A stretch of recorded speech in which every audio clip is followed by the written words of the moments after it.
Ian O'Leary was from Killarney in the Kingdom of Kerry, and I met him through the Pan-Celtic Festival. He was a journalist, interested in everybody and everything. As a trustee of Muckross House, he initiated a collection there of traditional music, song and dance from Kerry. And Chruinnaght was tremendously grateful that in the first few years of the festival, Ian was vigorous in organising teams to come from Killarney and perform for us. His sudden death in only his mid-40s came as a huge shock to us, and we decided that we would hold an annual talk or presentation in his memory. This then is the Ian O'Leary Memorial Lecture for An Chruinnaght Fi Chidas Feed, An Chruinnaght 2020. But I had to say that it's only been a desktop search without the benefit of subscriptions to probable sources of further information. 2020 marks the bicentenary of the Mona Melodies. It's probably little known because there are only 5 copies known to be in existence, and only 2 of those are complete editions. But this was the first time that music from the Isle of Man ever found its way into print. It also represents Clísh Jory Man, the ear of the stranger on Man. The announcement that it was now available came in a notice. Mona Melodies. Mr. Barrow respectfully informs the ladies and gentlemen of the Isle of Man that the Mona Melodies are now published and ready for delivery at his house, 2 Cambrian Place. And at the bottom there you'll see that the notice is dated the 18th of July 1820. Mr. Barrow is a name we'll come back to. The first known public intimation of the Mona Melodies came in an earlier advertisement, and this was run from late January to early March 1820 in the Manx Advertiser, with proposals for a collection of 8 ancient and original airs, never before made public, being the native musical productions of the Isle of Man, to be called the Mona Melodies. These airs are arranged for the voice, with a pianoforte accompaniment. The words are written expressly for this work, and the subjects of the poetry are legendary and national. So let's turn to a copy, and this is the cover of a complete copy in the Manx National Heritage Library. The Mona Melodies, a collection of ancient and original airs of the Isle of Man, arranged for the voice with a pianoforte accompaniment by an amateur.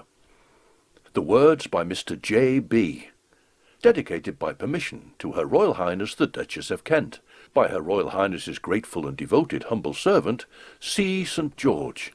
Price 8 shillings. And we can see that it's published in London. On the right now is the title from the only other complete copy, which is in the University of Glasgow Ewing collection. The words now are not just by Mr. J.B., but by Mr. J. Barrow. But we've lost the reference to C. St. George. That shows that there were 2 editions. There's a list of subscribers in the book, some of whom took several copies, and I've counted up 269 subscription copies. The complete copy of the Mona Melodies in the Manx National Heritage Library is the only one with the title page we see on the left. The other 4 known surviving copies have the cover seen here on the right.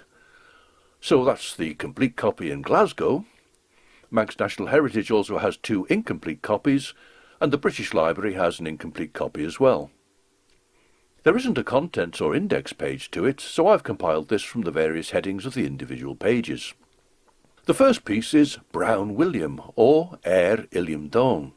So that's a familiar piece to us. However, the rhyming scheme of the original song made on Illiam Dawn, AABB, is discarded in favour of ABAB in this song. And although the book includes information about Illiam Dawn, the historic figure, the song here is about something totally different, though taken from other sources as a Manx legend. And it's all about the Knight Ivor, disguised as a monk, coming via an underground passage apparently from Rushen Abbey to Castle Rushen. Nothing much happens in these first 2 pages, but on to the third, and there we find the tyrannical King Reginald, who's tried to have his wicked way with Matilda, and this is where all the action builds up, and finally they fight, bringing us to that final line, and the tyrant of Mona falls dead at his feet.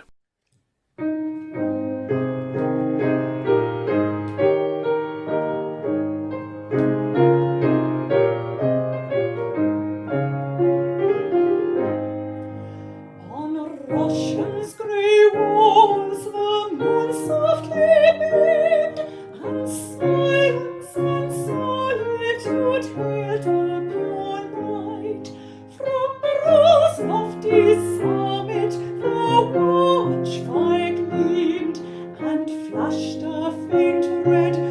the Emperor of Night.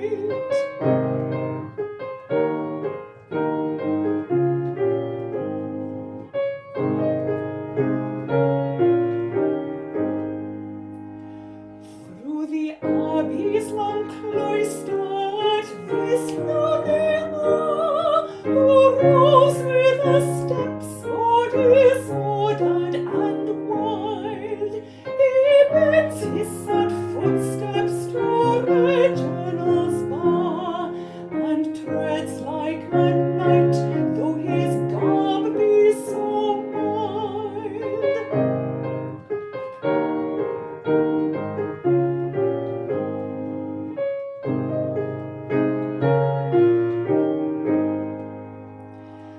And ill sits the cowl on so warlike a head, for the robes of a monk a brave warrior conceal. And look as he moves o'er the bones of the dead, his hand firmly clenches the hilt of his steel.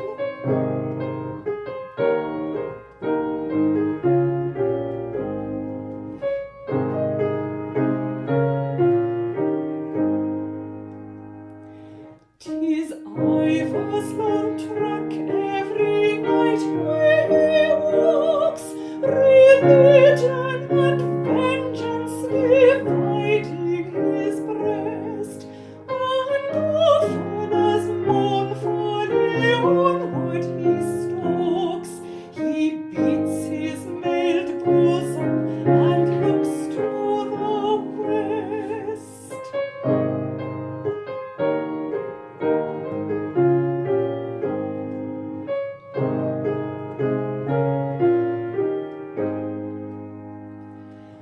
Now he stops at the bar of the proud Lord of Man, and gloomily looks on the moon's silvery rays.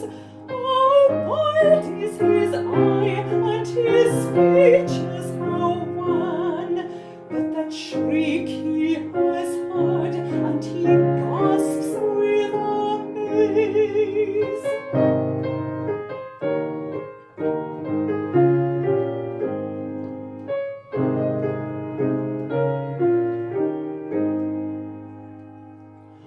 One moment he looks through the mouldering wall, in the next o'er his head his bright falchion is waving, in the third fast around him the huge stones fall, in the fourth the proud Reginald's wrath he is braving.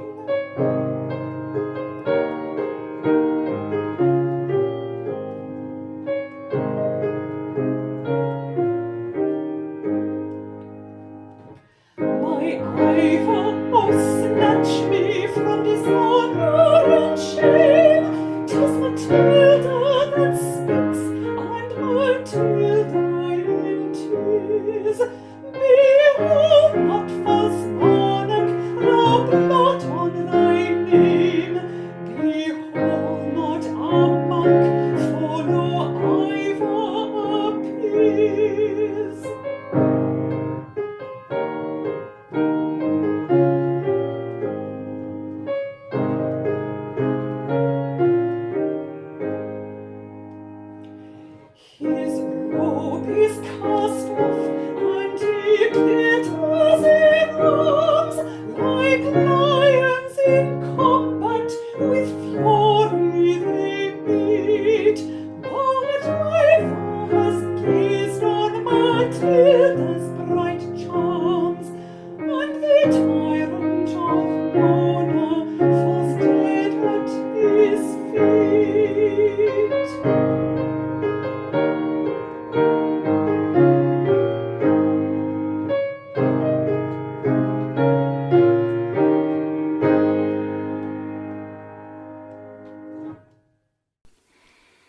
Going back to the list of contents I've made, the title of the second song in the Mona Melodies is easily recognisable as Mulla Chruinnaght, though the male with that surname has become Molly Chruinnaght, and this song is of her as a lost love.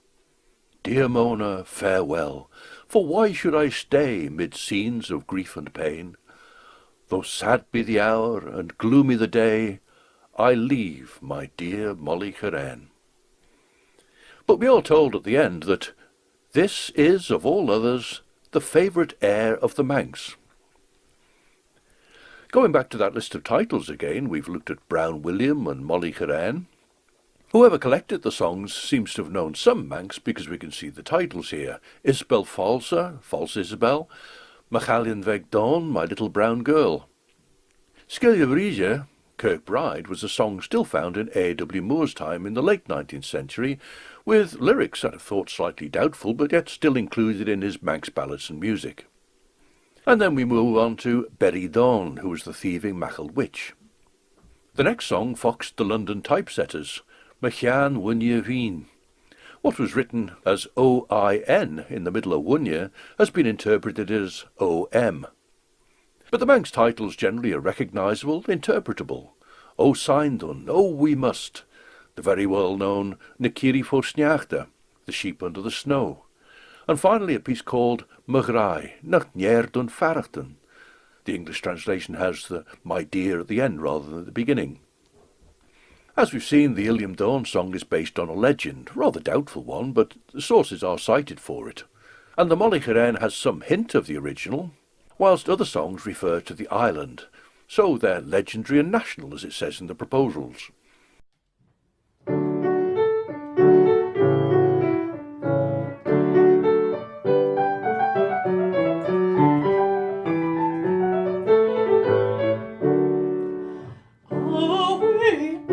Away with gloomy care, doubt and sorrow, gloom and sadness, the bright and festive hope prepare, we'll drink the cup of gladness.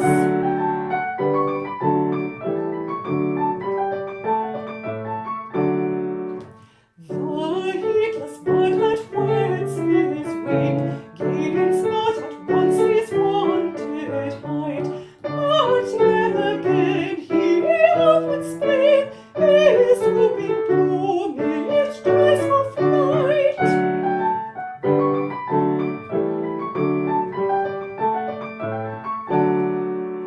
So joy too soon will flit away, unless his restless wings he dip, late and early, night and day, with the moonlight will sip.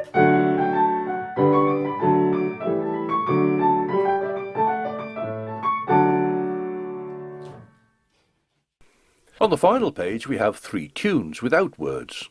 The tune to the Hunt the Wren song, and the 2 tunes Tapsig and Jurga and Wanderscope.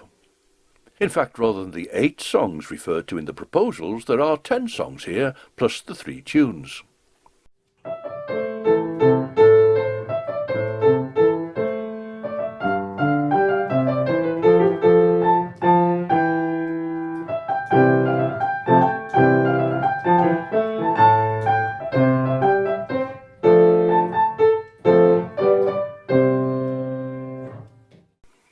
Turning the page, the preface to it is called an advertisement, and, as part of it, the authors say, "It's been observed that the Manx dialect can scarcely be considered a written language." Well, that seems an odd observation, considering that only the previous year the British and Foreign Bible Society had published An Bible Chasric in a single volume, and there aren't many written sources that make up such a large body of writing as the Bible. Here it was, in Manx, in 1819, but scarcely to be considered a written language by the authors of the Mona Melodies in 1820. Having dismissed the Manx language, the authors continue in similar dismissive style. The observation is still more applicable to the insular music. Written notes are a species of fetters, with which so wild and unpolished a muse appears to have been altogether unacquainted. It's been a matter of considerable labour, therefore, and discrimination, to transcribe in the first place these oral melodies, if we may be allowed the term, and afterwards to harmonise them. In conclusion, they say, it's perhaps unnecessary to add that the words adapted to the original airs are entirely new, as the subjects of the Manx ballads were not esteemed to be of sufficient general interest to warrant their translation. After all that, it's perhaps difficult to understand why they bothered, but since the popularity of Bishop Percy's Relics of Ancient English Poetry of 1765, this is actually a third edition of 1775, after the work of Robert Burns in preserving songs and tunes, writing words to fit them so they would be remembered, as well as in writing poetry, and after the work of Burns's publisher George Thompson in arranging for settings of Burns' work and of other folk songs of Britain to be made, particularly by Joseph Haydn, there was obviously a market for it, but one that they felt was better attempted by subscription rather than a publication on the open market.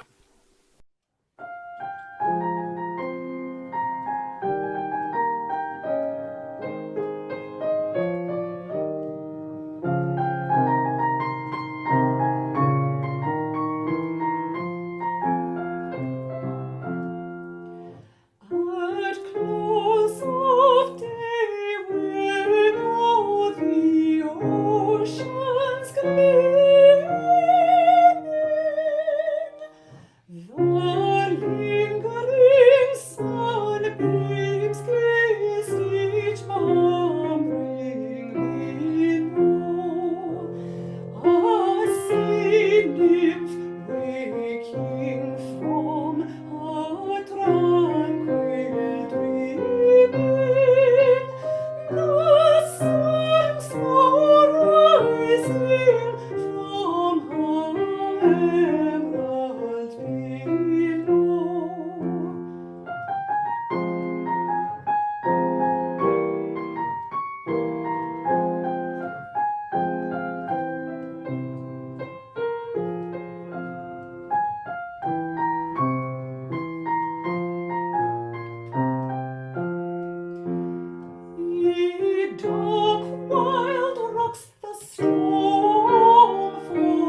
Returning to the title page, there's that name given at the bottom, C. St. George, and we find records of a marriage, referred to in a newspaper notice.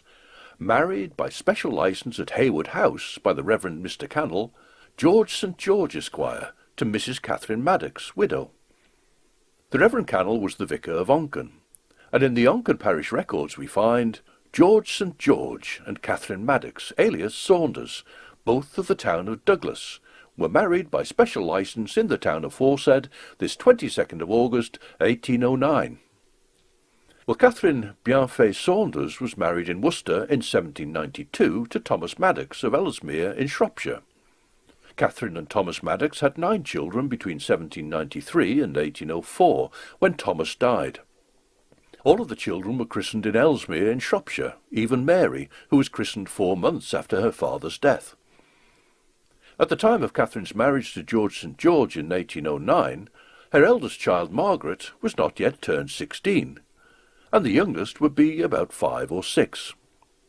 Unfortunately, I have not been so far able to find anything about George St. George, but it was C. St. George, Catherine St. George, who was associated with the Mona Melodies. Now this will look like a red herring. It's a book, one of those historic volumes that's been made available again, printing on demand, and it's called Edwardina, a novel, published originally in 2 volumes in 1800, and the author is Catherine Harris. But in the revised Bibliotheca Monensis, volume 24 of the Manx Society publications from 1876, edited by William Harrison, he now includes Mrs. St. George about 1815, Edwardine, a novel. Well, actually, there are some mistakes here. It's Edwardina, not Edwardine. It was published in 1800, and it was in 2 volumes. But Harrison evidently knows that Catherine Harris was a pen name of Mrs. St. George, perhaps because, as he describes the book, the scene in the Isle of Man. And then he says, Mrs. St. George was formerly Mrs. Maddox, a resident in Douglas. However, in 1800, the Maddox family were resident in Ellesmere in Shropshire. Why did the then Catherine Maddox, the later Catherine St. George, set her novel in the Isle of Man, and under the pen name Catherine Harris? Harrison then has another entry. Catherine St. George, 1817. Maria, a domestic tale. And this time a very high-profile patron, Princess Charlotte of Saxe-Coburg. She was the only child of King George IV, and so she was expected to succeed her father to the British throne. However, she died in November of 1817 at the age of 21, only 3 months after publication of this book dedicated to her. Again, William Harrison notes, Mrs. St. George kept a ladies' school in Douglas and was the widow of a Mr. Maddox. A portion of the tale is laid in Douglas. Catherine, formerly Maddox, alias Saunders, became Mrs. St. George in a wedding which took place not in a church but in Haywood House. This may perhaps have been because they were Catholic, and it wasn't until the Marriages Act of 1836 that a wedding in a Catholic church could be officially recognised, so a wedding had to be conducted by Church of England clergy. Catherine and Thomas Maddox's eldest daughter, Margaret, married a writer, William Russell MacDonald, one of whose books was to show how the Roman Catholic Church had got it wrong, and the Protestant churches were on the right path. However, 2 of her sons, Walter Saunders Maddox and John Maddox, and a grandson, Andrew Maddox Kelly, became Roman Catholic priests. So there was apparently a bit of a schism in the family. However, there's possibly another reason for their being married in Haywood House. The following April we find this advertisement. Education. Mrs. St. George intends taking young ladies to educate. And if you look at the bottom line here, she's in Haywood House. In later newspapers there's a reference to Haywood House as 15 South Quay. And in the government's mapping programme here's the South Quay with Douglas Bridge and, albeit upside down, number 15, which is one of the very few properties still standing. South Quay was once a prestigious address. This is a picture, though, from 1972, by which time it's rather more shabby than shabby genteel. Now, in fact, most of the properties have gone, and it's more of an industrial estate. But these are 2 surviving properties, and if the numbering hasn't changed, this is Haywood House. According to the Reverend Hinton Bird's An Island That Led, The History of Manx Education, the lady in question ran a school there as Mrs. Maddox before her marriage to George St. George. and then continued running it as Mrs. St. George.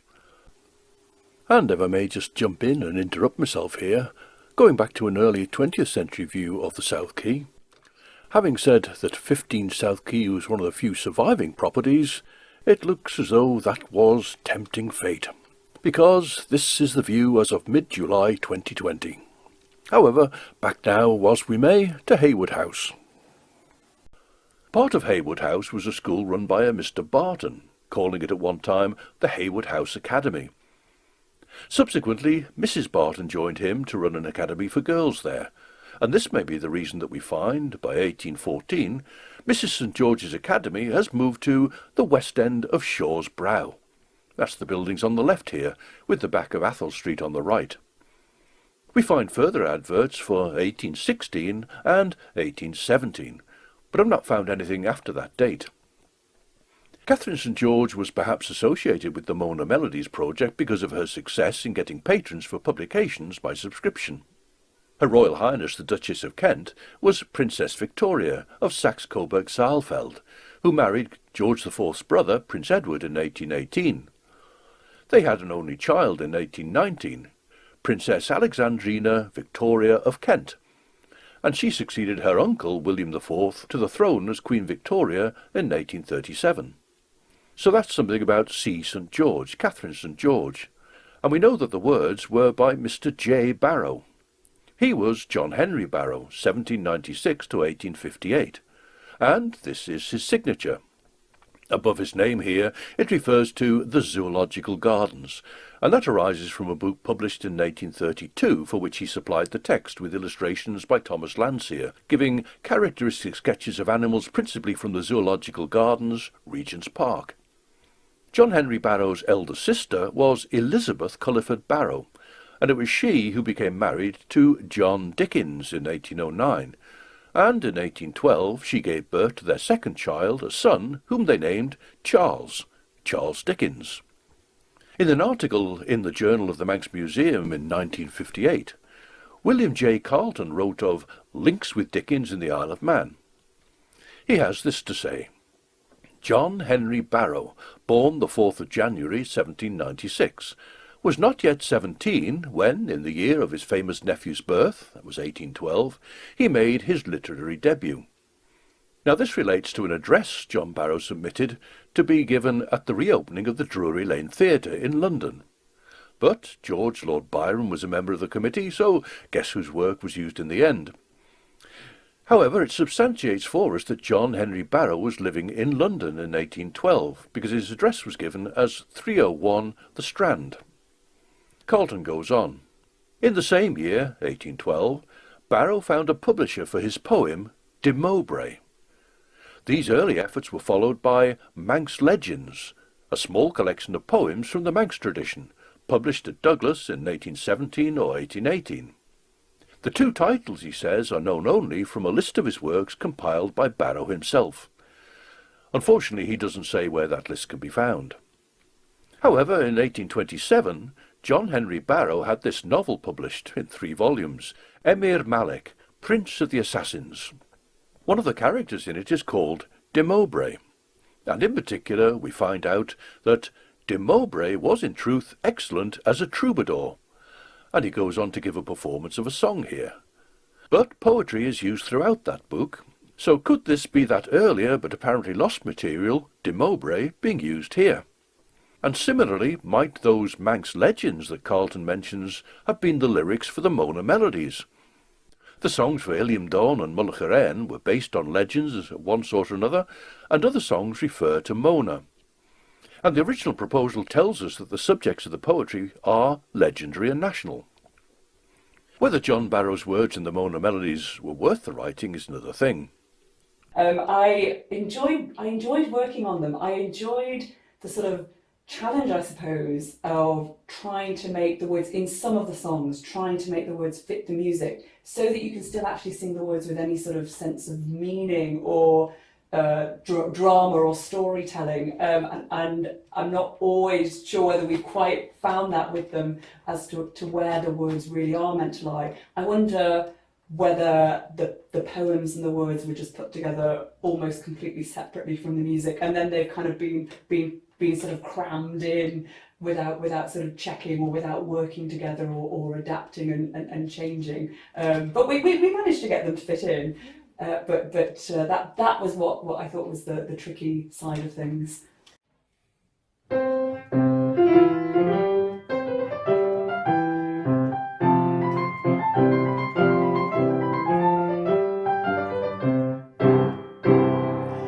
Often hath the poet slain delighted sung the praise of beauty. Beauty still hath made the shine where vows hath paid its noblest duty.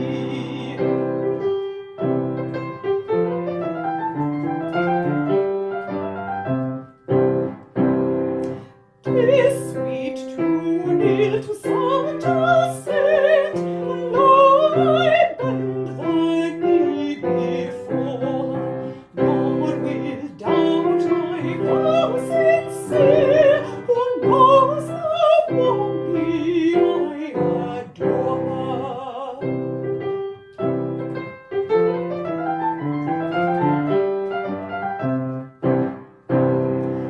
Some to Paris have repaired, to Naples some, and all to Ona, but I content to look at home, have found her smiling here in Mona.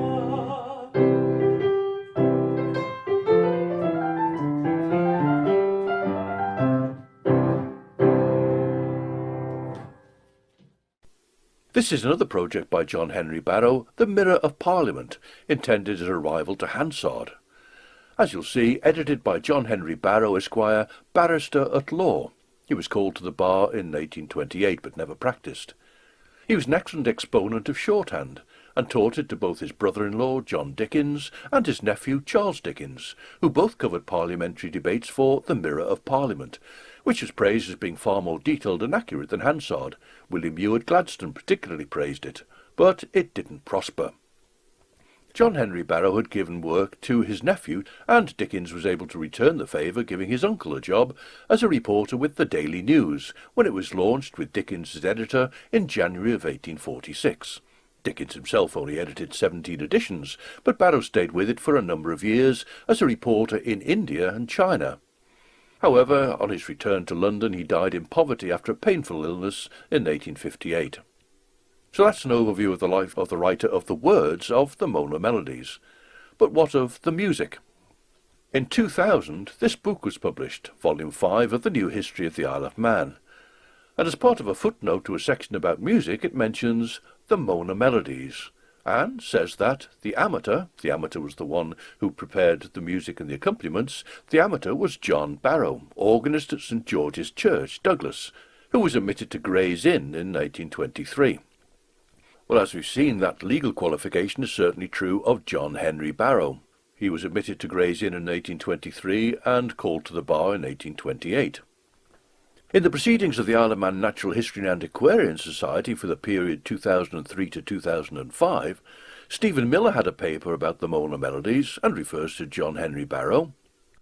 Barrow is known to have been a musician, he says, but in fact his evidence is only a reference to Mr. Barrow. There's a reference to the Manx legends here, and I wonder whether that's taken from William J. Carleton's article. And Stephen finishes, the following year he moved to London, but he doesn't say what evidence there is for that. The first public intimation of the project for the Mona Melodies had come in that notice run in the Manx Advertiser in January, February and March of 1820, and the editor of the work is mentioned at number 2 Cambrian Place, Douglas. As the notice of publication in July 1820 also tells us, copies are available from Mr. Barrow at his house, 2 Cambrian Place. Piggott's directory for 1823 covers Douglas, and amongst the merchants, tradesmen, etc., and professional persons, we find Barrow, Charles, organist at St George's, Cambrian Place. Well, note that name, not John, but Charles Barrow. 3 years later we find an obituary notice, Died on Sunday last in Athol Street, much respected, Mr. Charles Barrow, late of Somerset House, London, aged 66 years.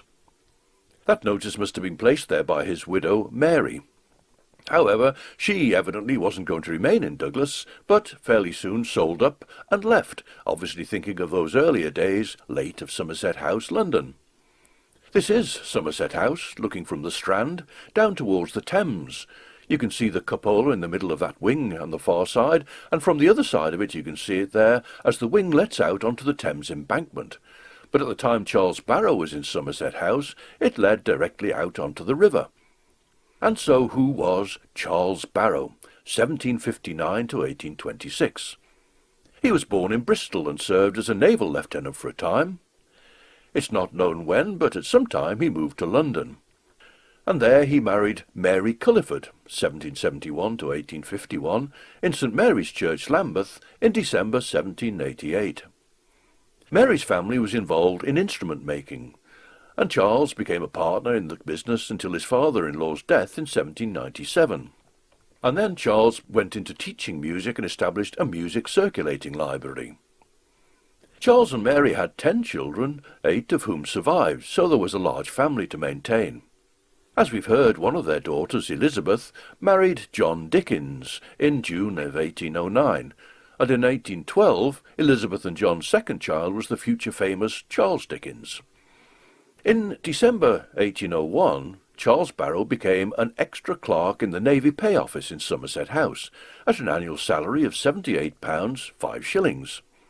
In early 1803, he suddenly jumped up to being the chief conductor of moneys in towns, at an annual salary of £330, with a suite of rooms in Somerset House.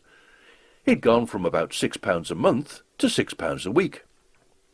However, when he submitted accounts as usual on the 11th of January 1810, an investigation showed that since 1803 he'd been stating false balances, and had systematically embezzled a total of £5,689, 3 shillings and threepence. So as well as earning about £6 a week, he'd also been embezzling a further £15 a week. He said that it was to maintain his large family, particularly for medical bills, and resigned, pleading not to be prosecuted. On hearing that the authorities were indeed to prosecute, he fled briefly to a relation, Mrs. Elizabeth Rylance, in Brighton, but then on to Douglas, here in the Isle of Man, which, since legislation in 1737, put it beyond the jurisdiction of the courts in England and Ireland, and had become a haven for debtors from the surrounding jurisdictions. In 1819, he placed a notice in the Manx Advertiser, and we can see immediately that we're dealing with C. Barrow. In the notice he refers as well to his grateful thanks for the encouragement and support he's experienced for nearly 10 years past, so he evidently came to the island in 1810, rather than remain in England and face prosecution, and he returned to teaching music and associated activities for a living here.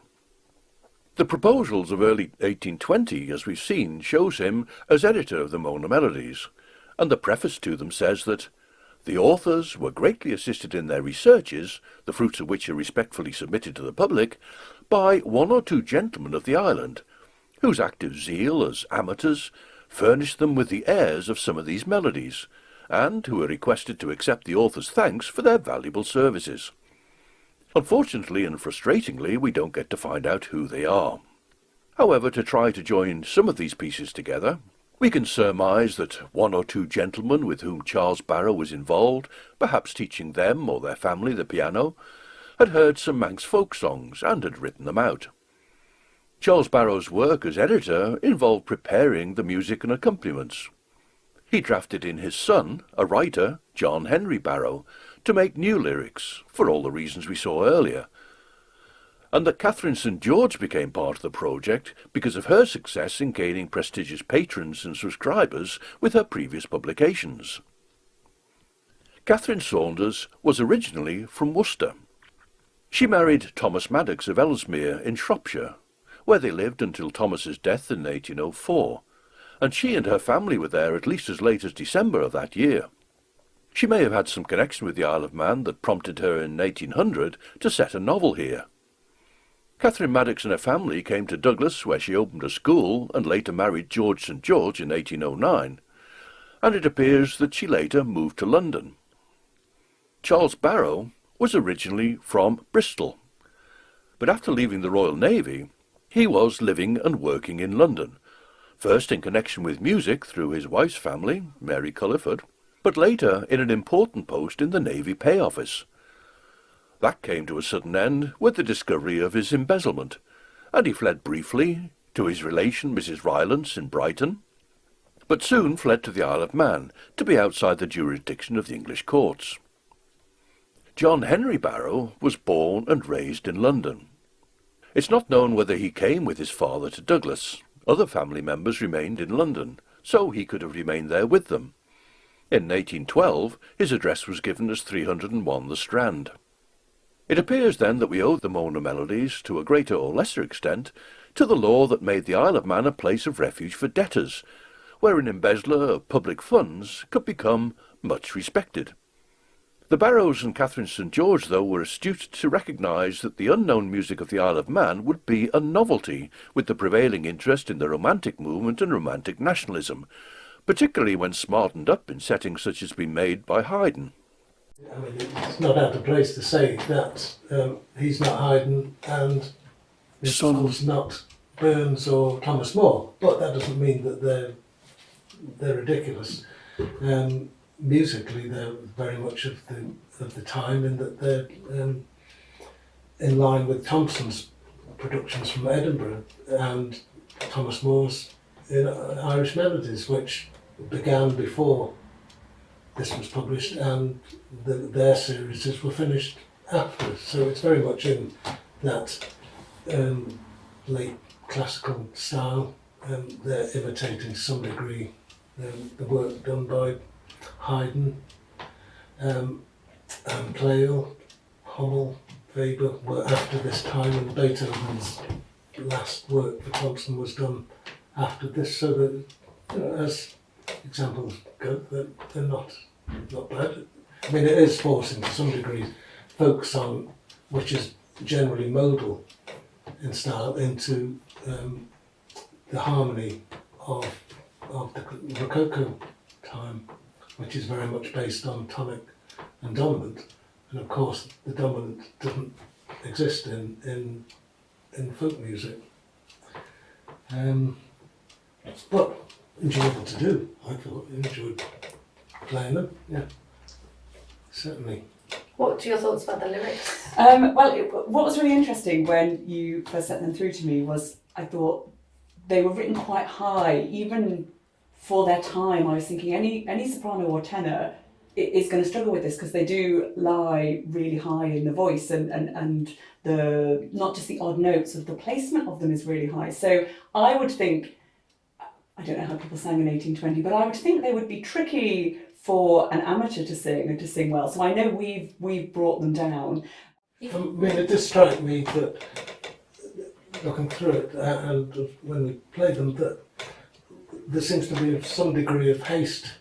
I mean, had somebody had a good look through them, a lot of errors could have been just corrected very quickly. So there is that feel that there's bits missing in the harmony in places that an average teacher would have just picked up and corrected.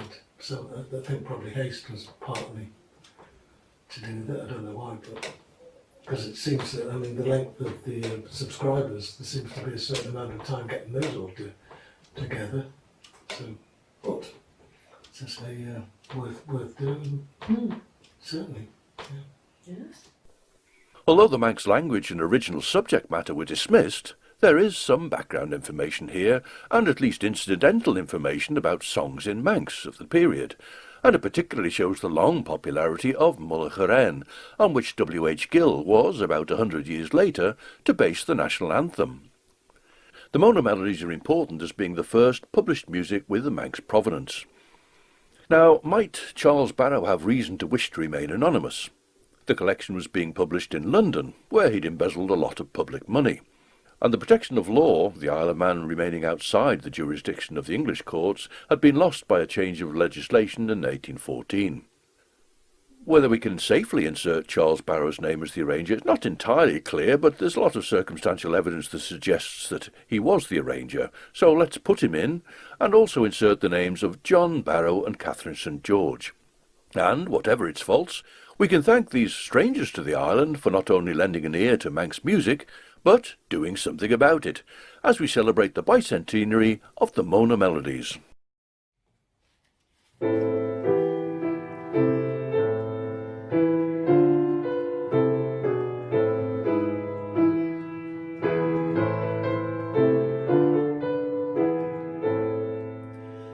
Dear Mona, farewell, for why should I stay? Mid scenes of grief and pain, though sad be the hour and gloomy the day, I leave my dear Molly carried.